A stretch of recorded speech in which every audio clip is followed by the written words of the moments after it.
ওই জামায়াতটা দেখুন স্যার, দেখতেই তো পাচ্ছেন ইনাম খানের নেতৃত্বে এসব ছাপ্পা মারার জন্য সব জড়ো হয়েছিল।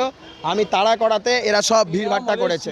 এই অবস্থা দেখুন, এখানে আমরা সব তাড়া করেছি, তখন ওই দেখো ভিড় দেখুন।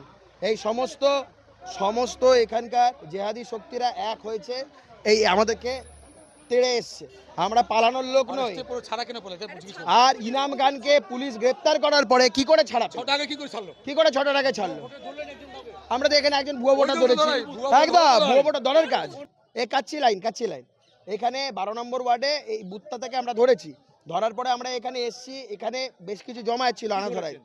ভুয়ো ভোটার, একটা বাচ্চা ছেলে, ভোটারই নেই, ভোটই হয়নি, তার ভোটার কার্ডই তৈরি হয়নি এখন। আমার মন্ডল প্রেসিডেন্ট সন্তোষ সিং মহাশয় তারা ছিল, গোটা টিম নিয়ে তারা প্রথমে ধরেছে, আমি সেখানে আসি। পরবর্তীতে এখানে কিছু জমায়েত ছিল, আমি তাদের তাড়া করি, পালিয়ে যায়। তারপরে তারা এক দল বল নিয়ে এসছে সেখান থেকে, সব বাইরে ছিল।